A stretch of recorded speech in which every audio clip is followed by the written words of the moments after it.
What's going on? Welcome to the channel. I'm Marcus. You're at the channel of the Debt Free Dad, and y'all caught me in the middle of trying to get something squared away. My videos probably don't look the same as they normally look. Before I took a little hiatus for the past few weeks, it's because my high-speed laptop crashed, and it actually didn't crash. What actually happened was the screen got damaged. I refuse to tell you all about how the screen got damaged because I'm so embarrassed. But just know that they wanted about $300 or $400 to fix it when the screen was only $79 plus shipping and handling. So I ordered that screen. Orders got canceled. Orders got lost. I finally got a screen that hopefully comes in one piece today, not cracked, so I can actually get rid of this piece of crap that I have and go back to my usual. But yeah, that's just what it is. The debt-free dad trying to be affordable.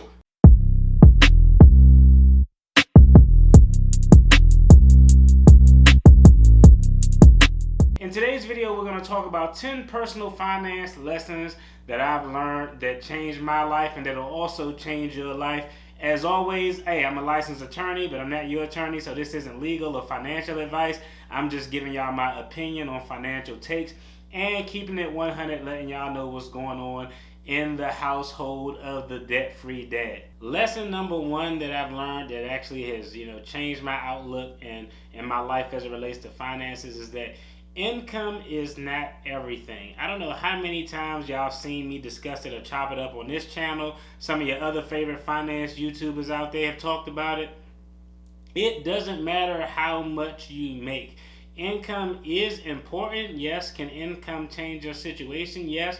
But the most important thing is not your income, is your behavior with money. How many times have we seen people who have multi-millions of dollars filing for bankruptcy? I put these type of shorts up on the channel all the time. It doesn't make a difference how much money you have if you have bad behavior with money. So don't burden yourself and think too hard and stress over the amount of income you have or don't have. Because the beautiful thing about income is you can always find ways to increase it. And if you can decrease your expenses, it'll put you in a position where you can give yourself a raise. So lesson number one, income isn't everything. Lesson number two is diversify your investments. A lot of times, if you're watching this channel, you're probably financially savvy or trying to increase your financial literacy, your financial education, and we've all done it. Sometimes when we invest, we just starting out, especially if you're just starting out, you don't really know what to invest in. You don't know if you want to invest in Tesla, single stocks, crypto, real estate. You have all of these options that are at your disposal. And let's just be 100. Let's just be honest. Sometimes it's not real sexy to be like, yeah, I just invested some money in a ETF that's going to track the S&P 500 and give me long-term returns. Sweet. Freaking A. Like, no, that's not sexy. You always hear the sexy investments of, oh yeah, I bought a duplex and I'm, using it for Airbnb, and I got vehicles on eToro, and all of those are good ways to invest. But the key with investing is to diversify your investment. You never want to put too many of your eggs into one basket. I think I shared this with y'all before, but I take a conservative approach towards my investing. So the vast majority of my investments are in retirement vehicles, 401k, IRAs. Then I have some in land, and real estate is probably where the second largest amount of my investment holdings are. And third, I dabble in a little bit of crypto and single stocks, but that is a very, very, very small percentage of my portfolio. Right now, I'm not even trading options, even though I know call options, put options. I've done research. I took courses online, so I'm very familiar with it. But I'm sticking with my strategy of diversifying my investments, focusing on long-term growth, long-term success. Now, I will tell you, once your boy hit goal number one of becoming a first-generation millionaire, at that point, I'm probably going to expand some of the vehicles that I invest in. But for now, I keep it simple, stupid. Kiss. Keep it simple, stupid. I'm doing the same things that got me to this point. And, one day I'll disclose the date that I expect, the ETA I expect to hit first-generation millionaire. But once that time comes, then I'll probably broaden the scope of my investments to things that could be a little bit more complicated or things that are outside of what I'm comfortable with. But the key is diversify. Never have too many of your eggs in one basket. You know, if you got all of your money in Netflix, you would have kicked yourself in the ass over the past few days, considering Netflix is down almost 40% in the past 2 days. So definitely diverse, spread your money out so if things go down, you don't get hit too hard. Lesson number 3 is an important lesson. Invest in yourself. And when I talk about invest in yourself, I'm not really talking about take classes to increase your financial knowledge, watch YouTube channels, but I do appreciate it if you're watching this one. I'm talking about invest in yourself to make sure you are taking care of your physical well-being and your mental well-being. If you aren't in a good place mentally and physically, it impacts how you do everything around you. It'll impact your finances. It'll impact your family life. So you definitely have to invest in yourself. Hey, I was keeping 100 with y'all. Your boy was out, and I probably talk about it in another video that I actually recorded. But I was out of the loop because my older brother passed away. And that really enlightened me to realize that, when it's one thing for me when like somebody in their 80s or 90s passed away, I'm like, this person passed away. Yeah, it's sad, but they lived a long, full life. But, that happening really opened my eyes to, time is short here. So while time is short, you don't know when your time is going to ever come to an end. So you have to make memories. You have to make it enjoyable for yourself and your loved ones. Now, that doesn't mean that you got to go out and YOLO it up and balling and throwing money at the club but it do mean that you should take the time out to find things that you enjoy, budget for those things that you enjoy so you can enjoy them. It would be a disservice to myself and my family if I said we're going to focus 110% of our efforts on paying off debt and we're not going to do anything for the next 24 months because we don't know what the next 24 months are going to entail. So with that being said, you definitely have to make time to take care of your personal and mental health because it's paramount to your success in any type of journey you want to. Okay, here's a lesson that I learned just from hindsight and just from observation. I think and I don't know, y'all let me know, but I think in the African American community, there's this weird habit out there where people like look at their kids when they're 10 and like 8 more years, ha ha ha, and you on your own, Jack. Like literally, the kids still making peanut butter and jelly sandwiches for lunches, and parents are like, oh man, I can't wait till you out of the house. So one thing that I think is paramount and a lesson that I learned about finances is, one, you don't necessarily have to be like kids. Get out at 18, go live on your own, go do things on your own. And if you're a child at 18, if you're doing what you need to do, you're working, you're in school, if you're not a pain in the ass, it could behoove you to stay a few additional years at home. Me, myself, when I was like 17 and a half, I couldn't wait to leave. I left out and moved out at about 17 and a half, and I ain't been back at my mother's house since. And I love my mama. Lord knows I love my mama, but I love her from a different address, not the address that she is associated with. But that's the important thing. Parents, I don't think we should be too fast to be like, uh-oh, you're 18. Good luck sticking army brochures under their pillow. But also children, I don't think we should be too in a rush to be on our own. I think it could be advantageous. It could put you in a great position financially to have a few extra years at home where you can help out your folks a little bit, but you can also save some money, you can work, you can gain some experience, you can gain some life knowledge. And I see a lot of other YouTubers out there who are paying off these large, vast amounts of debt, which is, just great, is appreciative. They're really able to make a lot of progress because of, one, their efforts, but two, they're also getting help from their parents. So they may not be paying a lot of money towards rent and some things like that. So that's definitely an important financial lesson that I learned. Again, in hindsight, not from experience, but it could set you up for financial success in the future. Okay, this lesson is very important, especially fellas out there. I actually got a video out coming out with financial lessons for people in their 20s. But don't spend money on the stupid stuff. If I can go back in time, and I'll actually put a link above or in the description box to some of the stupidest purchases that I've made, that list, it's so many things I could have added on that list. That was just me thinking and talking about the top 5, but avoid making stupid purchases. When I was young, especially in my 20s, it was the rims. It was putting TV screens in the cars. It was buying 5 pair of Jordans in different colors just to have them. It was buying a iced out watch and I couldn't afford real diamonds, so it had Swarovski crystals in them. Like all of this stuff, one, I really don't know where any of that stuff is. I have no clue where that watch is. The shoes, I think I gave away to the homeless once I realized that I only had 2 feet. The car, I think I ended up wrecking or it got damaged or I donated it to charity. But if you can avoid wasting money on stupid things that are of no real value to you, it'll put you in a really prime position to succeed financially. I guess one of the very beneficial things that I could say is, I've never jumped into that trap of spending a large amount of money on vehicles. Every vehicle that I've had in my entire life was a used vehicle. It was a vehicle that I always paid for cash. I think I had,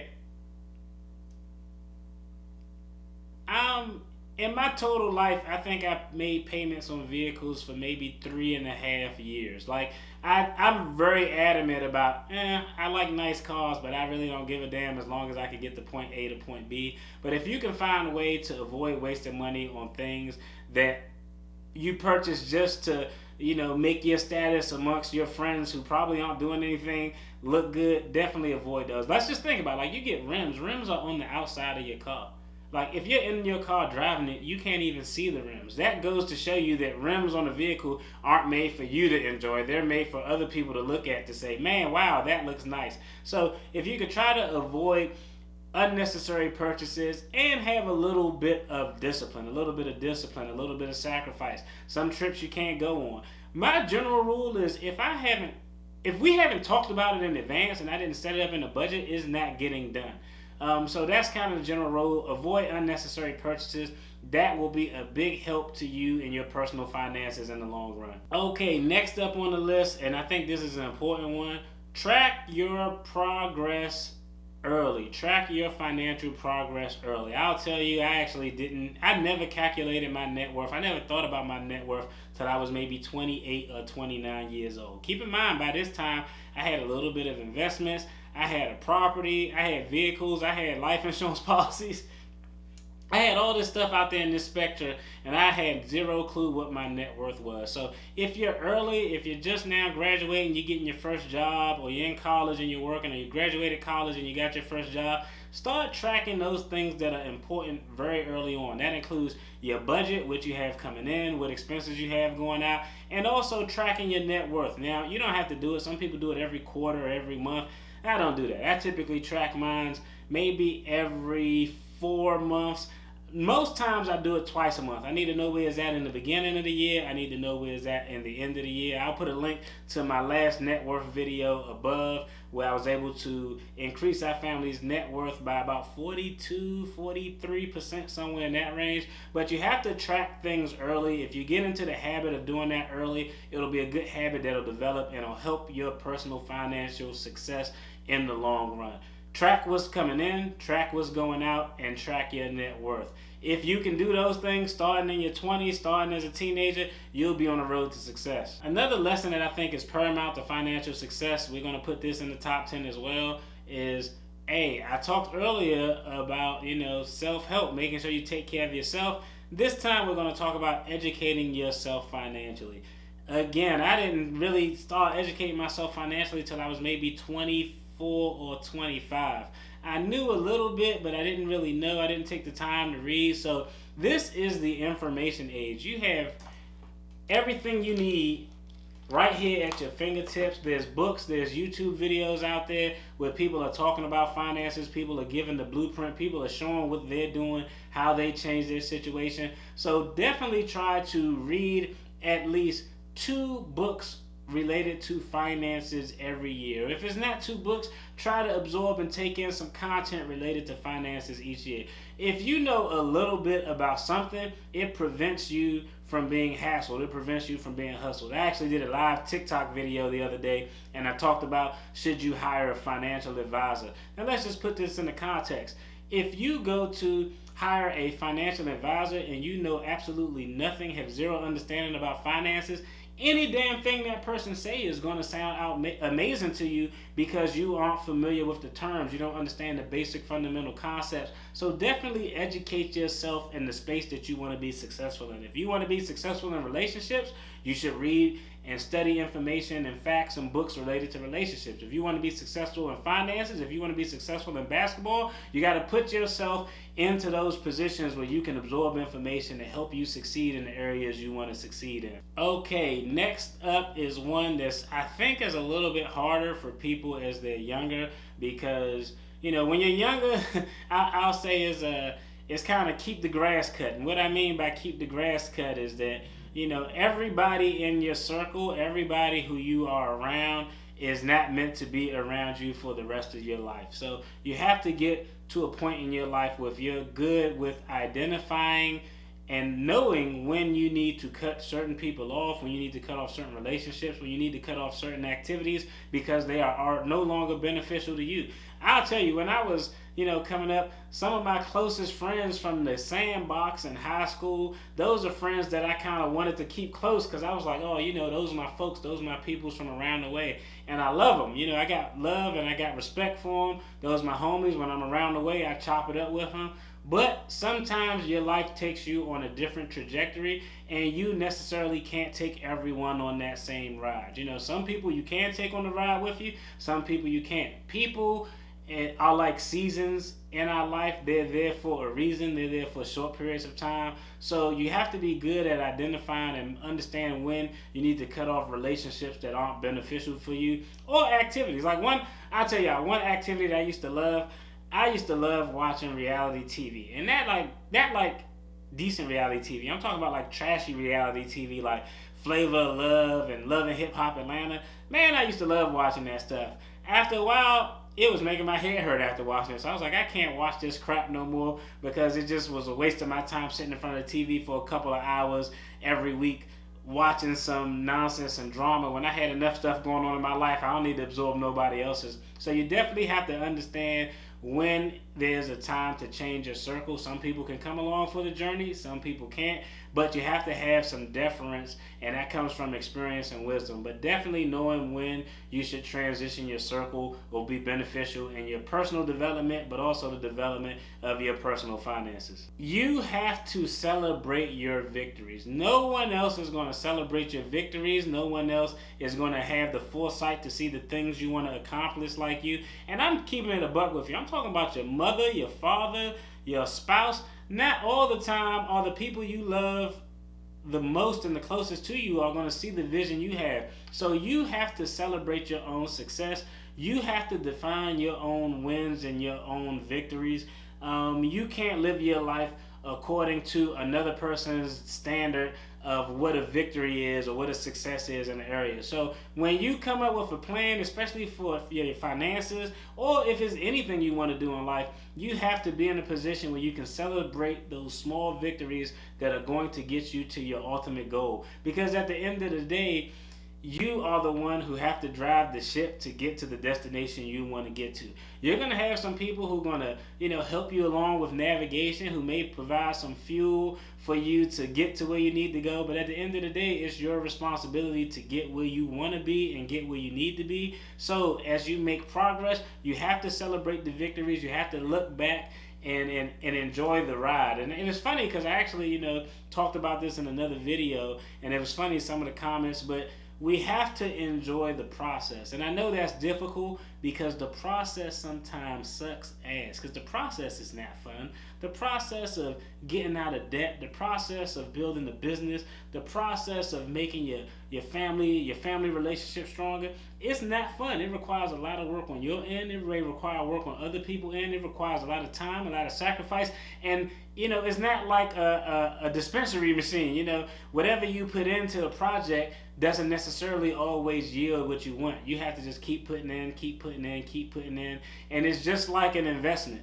You invest when the market is good, you invest when the market is bad, because you're thinking in the long run, 20 years from now is going to be worth it. That's the same type of concept you have to have when you're investing in yourself. You have to invest in yourself when you're down. You have to invest in yourself when you're up.